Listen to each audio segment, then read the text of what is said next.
Thumbelina, retold from the original by Hans Christian Andersen. Once upon a time there was a beautiful and gentle woman whose dearest wish was to have a child of her own, but she was very sad because her dream would not come true. Then one day she met the left-handed fairy. She was called this because she always held her wand in her left hand when she was granting people's wishes. The left-handed fairy was very kind, and when she heard the woman's sad story, she promised to help.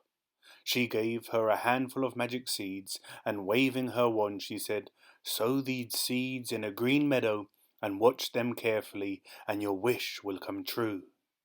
The woman hurried home and scattered the seeds in a sunny spot in a corner of a green meadow.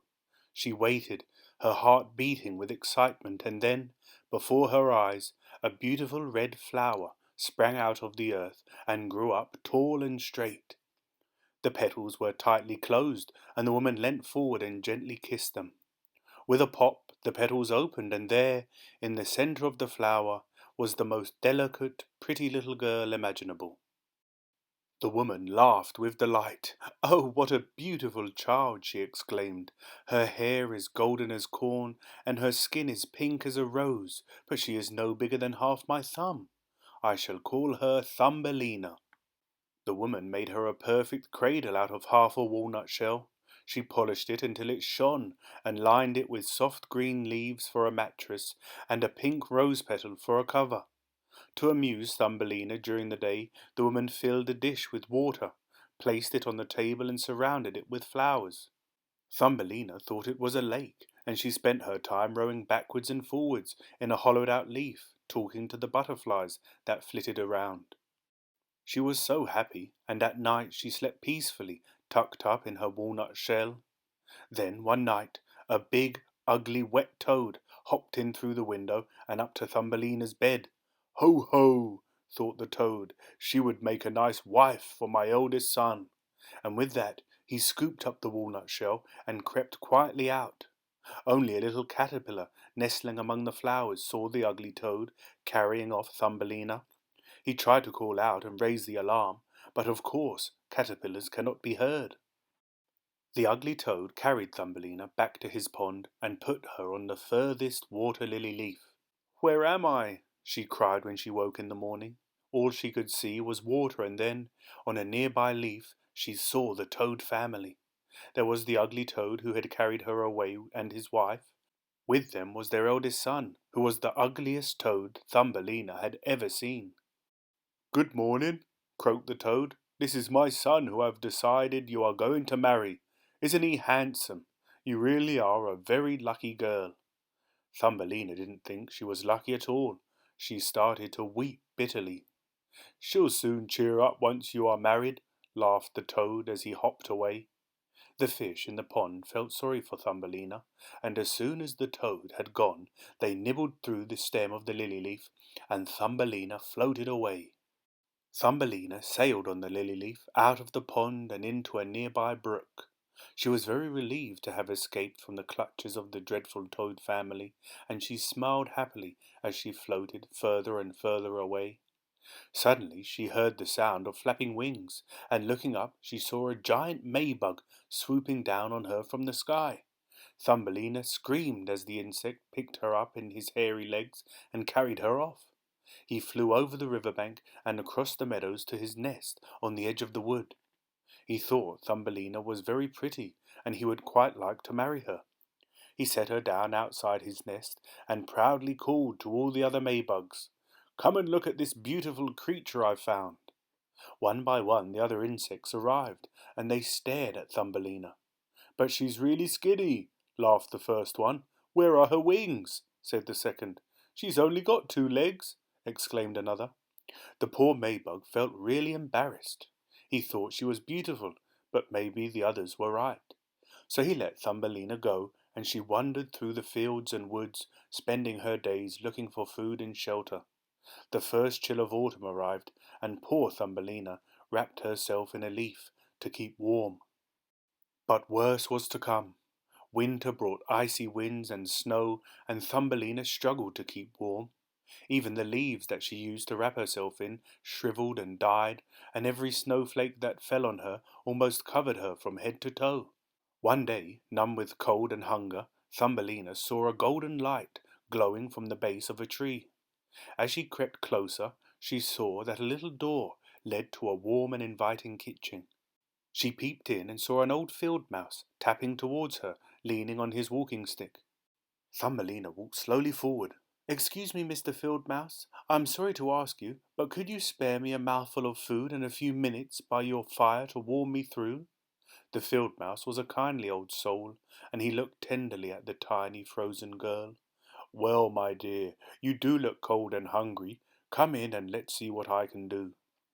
Soon Thumbelina was sitting in front of the glowing fire in the field mouse's kitchen, sipping warm milk and toasting her toes.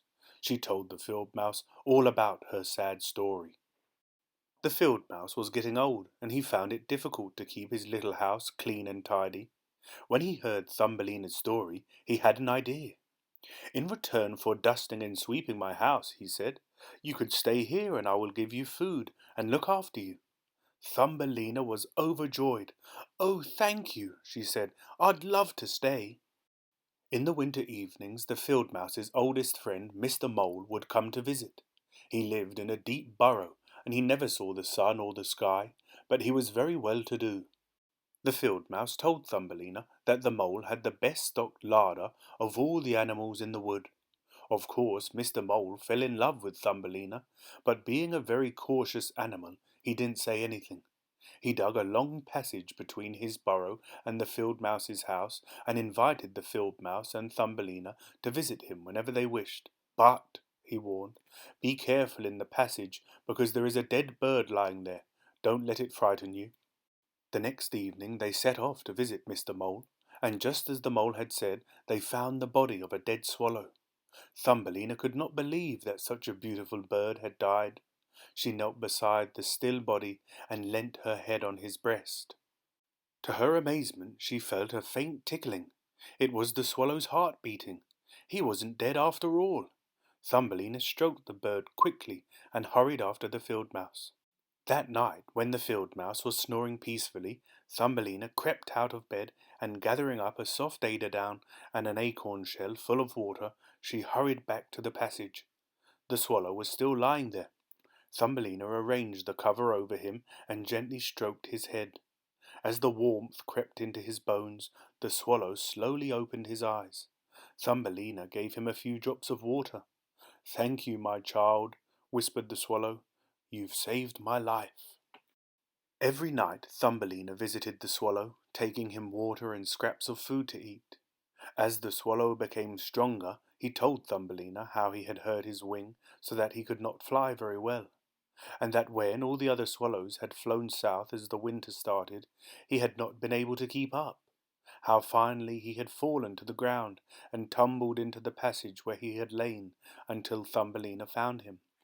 In return, Thumbelina told him the story of her life and how she had been kidnapped, first by the toad and then by the Maybug. As the winter wore on, Thumbelina realized that Mr. Mole was in love with her. The field mouse thought it was an excellent match, and he told Thumbelina that she was very lucky. Thumbelina's only friend was the swallow. She poured her heart out to him. "I'm sure the mole is very kind, but I couldn't bear to live all my days in the darkness underground," she told him. The swallow urged the girl to fly away with him. "I'd love to come with you," cried Thumbelina, "but I can't let the field mouse down. He has been so kind to me." Finally the day came when the swallow was strong enough to fly away. Thumbelina helped him to dig his way out of the passage, and then she stood in the warm sunshine, waving goodbye as he soared into the sky above her. As Thumbelina had thought, Mr. Mole asked her for her hand in marriage. "Thumbelina, my dear," he said, "I think you will make me a very good wife, and in return I have lots to offer you. I have a very large burrow, stocked with everything you will need, and as I am so well off, you will never want for anything. You will never have to bother about coming out into the horrible bright sunshine and searching for food under that nasty blue sky. We will be happy forever, deep under the earth." Poor Thumbelina! Her heart sank at these words. All summer long she sewed and darned and weaved, getting her clothes ready for the wedding. Mr. Mole had decided that they should be married in the autumn, just in time for the long dark days underground. As Thumbelina sat in the cornfields, she looked around at the flowers and the leaves, the insects and the butterflies that she would soon have to leave behind forever. She wept bitterly, and even the kind old field mouse was no comfort. "What nonsense!" he would snort. "I cannot understand why you are not jumping for joy. You will have the richest husband in the whole wood."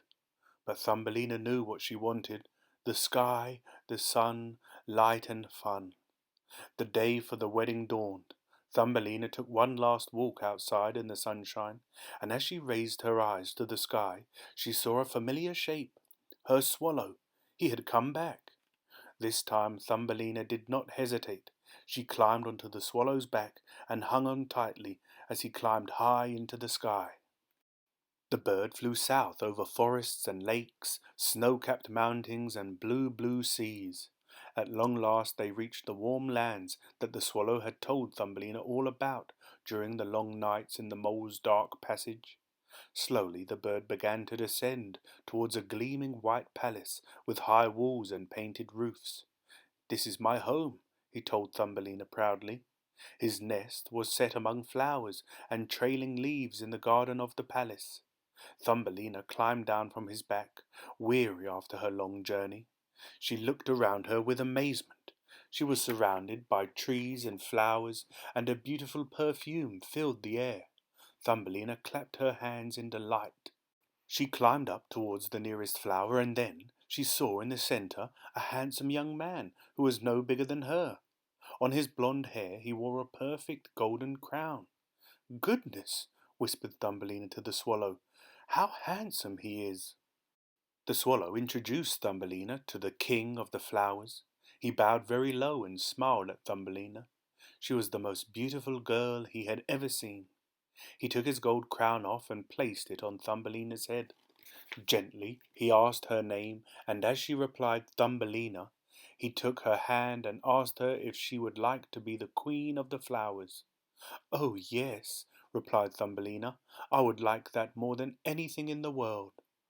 Slowly, from all the other flowers around, emerged the little flower dwellers. They were overjoyed that their king had found such a beautiful bride. They brought them gifts of jewels and serenaded them with lutes, flutes, and tambourines. Thumbelina and the king of the flowers were married, and they lived together happily for many, many years. The end.